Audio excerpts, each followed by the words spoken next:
Brothers and sisters, stop everything. What I'm about to tell you will reveal the true face of global power and how one African leader's refusal to bow changed everything. The phone rang at 3:17 a.m., not a gentle diplomatic call, not a scheduled conversation between world leaders. This was something else entirely, a declaration of war disguised as an ultimatum. Netanyahu's voice cut through the darkness like a blade. Captain Traore, you have exactly 48 hours. 48 hours to what? To remember my place? To crawl back to the plantation of international approval? To restore Israeli mining contracts that exploit our soil while our people remain hungry? Reinstate our surveillance partnerships? Reverse every decision against Israeli interests in Burkina Faso? Do this immediately or face two choices. Two choices. Like a master offering a slave the illusion of freedom. Flee your country like a coward or surrender your presidency to us. The line went silent, but my mind roared with clarity. This wasn't diplomacy, this was extortion. This was the language masters use when slaves forget their position. But the real ultimatum came 30 minutes later. Same voice, same arrogance,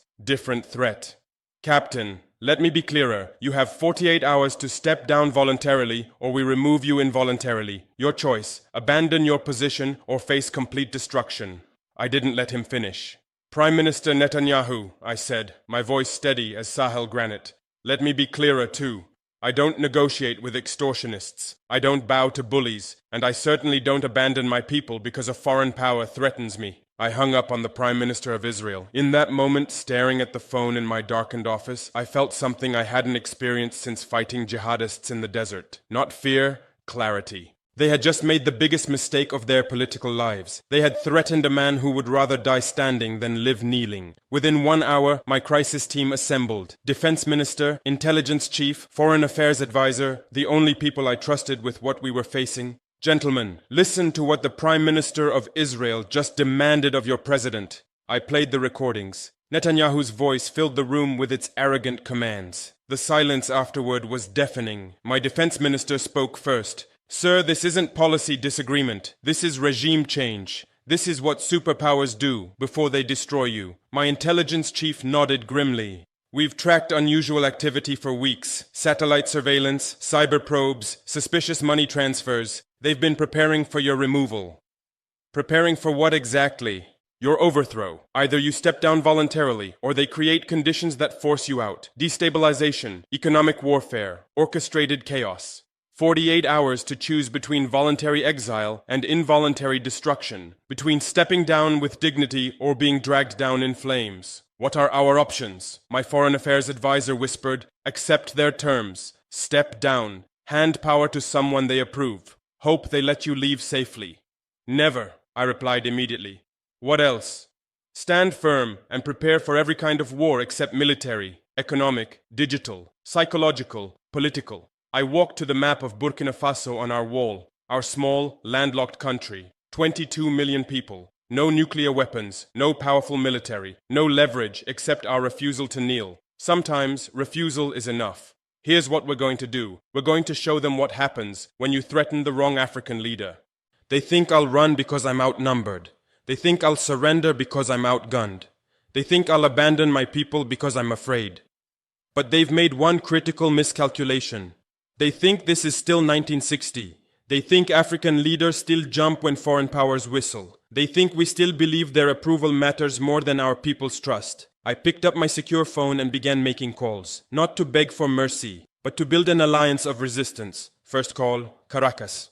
President Maduro, Israel just demanded I step down from office. I'm calling to tell you I'm refusing. Second call, Tehran. I need Supreme Leader Khamenei. Israel gave me 48 hours to surrender or face removal. Third call, Moscow. Connect me to President Putin. This is about regime change operations. Fourth call, Beijing. Priority line to President Xi. Israel is attempting to remove an African head of state. My advisors stared in shock. I was doing something no threatened African leader had done in decades, refusing to face the storm alone. Sir, this could make us enemies of the entire Western alliance. We're already their enemies, I replied. The moment I refused to restore Israeli contracts, we became a problem to be solved. The moment Netanyahu demanded I step down, we became a target to be removed. We might as well choose our allies while we still can.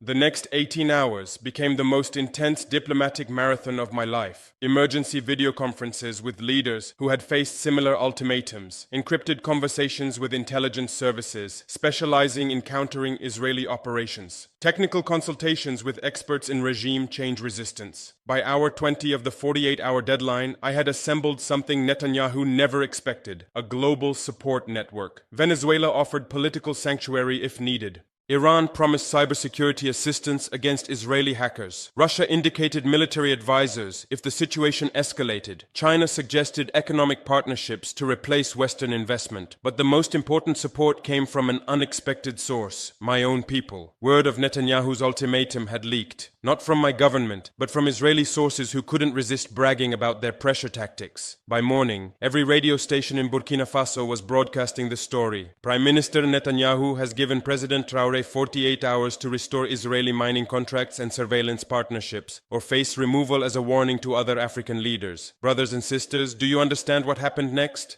Something beautiful, something powerful, something that neither Netanyahu nor his handlers had calculated in their regime change equations. The people of Burkina Faso rose, not in violence, not in chaos, but in solidarity, in dignity, in the unbreakable unity that forms when a people realize their leader would rather risk everything than betray them. Students marched through Ouagadougou carrying signs: "Netanyahu cannot choose our president." Workers left their jobs to gather in the streets: "We choose Traoré, not Tel Aviv." Even market women closed their stalls. Our sovereignty is not for sale. By hour 30 of the 48-hour deadline, something unprecedented was happening. International media couldn't ignore the story. African Union emergency sessions, regional leaders making statements, global powers recalculating their positions. Netanyahu had intended to make an example of me, to show every African leader what happens when you defy Israeli interests. Instead, he had made an example of himself, showing the world what happens when foreign powers still think they can dictate to sovereign African nations. Hour 45,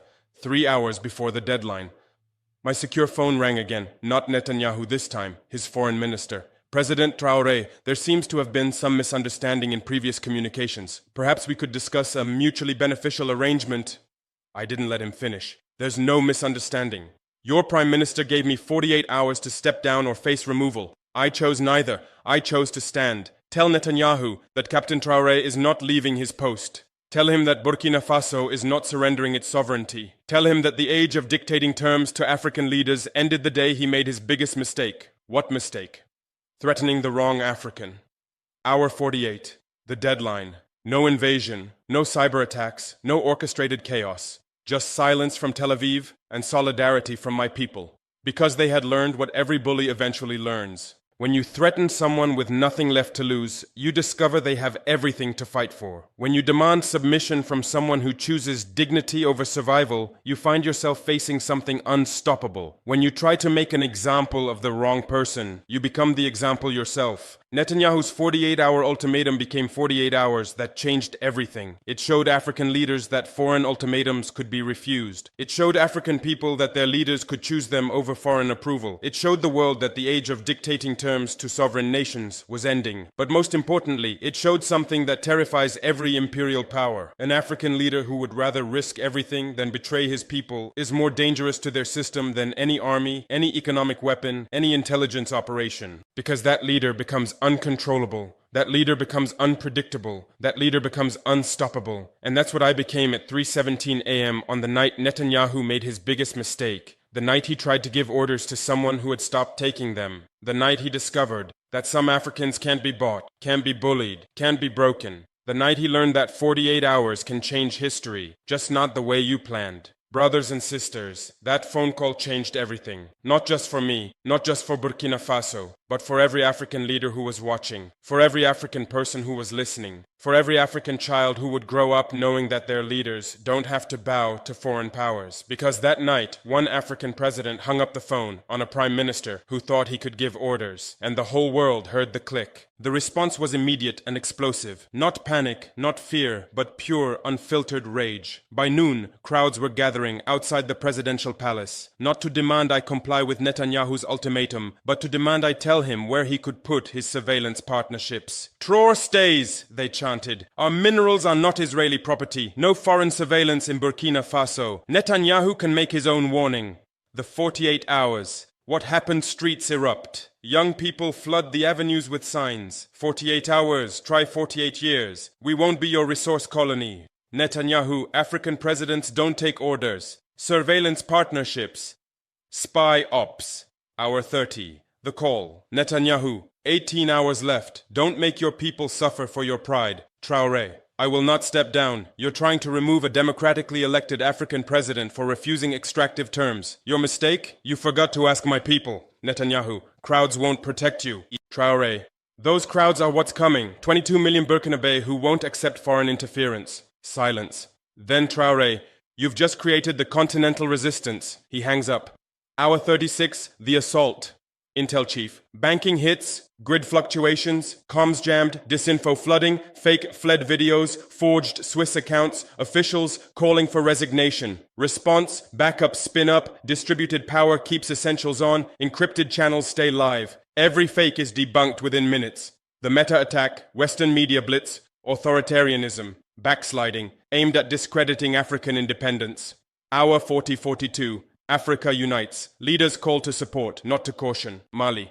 If they can remove you, they can remove any of us. Niger. Parliament condemns foreign interference, warns of continental sanctions. Ghana. AU emergency session. An attack on Burkina sovereignty is an attack on African sovereignty. Chad. High alert. Mutual defense if foreign intervention occurs. Result. Netanyahu's ultimatum unifies the continent around African democracy. Hour 45. The pivot. Netanyahu softens. Perhaps a diplomatic solution. Keep our business partnerships. Traore. Two fatal errors. You threatened a democratic leader and underestimated Africa's response. We want nothing except recognition of Burkina Faso's sovereignty. The era of dictating terms to African democracies is over. Hour 48. Deadline. Traore steps onto the balcony. He ordered me to step down or surrender our sovereignty. I'm still here. You are still free. Burkina Faso still belongs to Burkina Bay. Crowds thunder. Message, resistance. Not just to Israel, but to any foreign power claiming the right to pick African leaders or seize resources. The aftermath. Weeks to years. Week 1 to 24. 3 states announce reviews of contracts with political pressure clauses. AU resolution condemns ultimatums to elected governments. Continental Protocol created for mutual defense against regime change ops. The Ouagadougou Protocol. 23 nations sign. Any ultimatum, coercive diplomacy against one. Coordinated economic, diplomatic, and, if needed, security response by all. Parallel building. African Monetary Union accelerates an Africa-denominated trade path. African Space Consortium launches comm satellites. African Internet Infrastructure Project lays intra-Africa fiber, no external routing. African Leadership Academy, Kala, Uganda, trains leaders in dignified diplomacy, economic sovereignty, media warfare defense. Capstone, 48-hour protocol, cultural shift.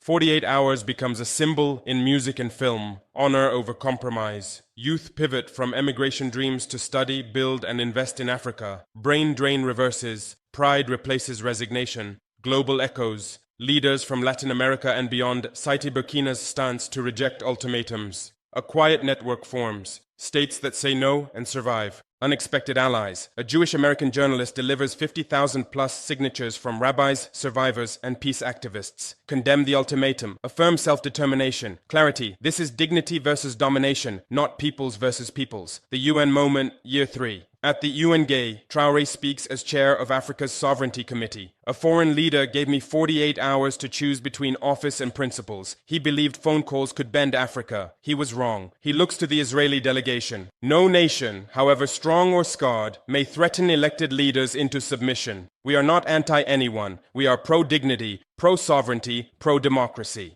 Standing ovation. Africa, then Latin America, Asia, small states, parts of Europe. Message embraced. Dignity non-negotiable. Sovereignty universal. Ultimatums unacceptable. A veteran Ghanaian diplomat weeps. Today the world applauded Africa for standing firm, not standing down.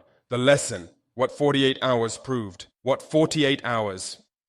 Ultimatums only work if you accept them. Threats only bind if you believe them. Hierarchies persist only when you consent to your assigned place. Tell young Africans, the power of an ultimatum is the fear you grant it. Refuse once, and those who threaten think twice. Real democracy proves itself under pressure, not on easy days. Bottom line, African democracy, foreign threats. African dignity, foreign pressure. Leaders serve their people, not external powers. The ultimatum expired. The president remained. The democracy survived. That is what sovereignty looks like.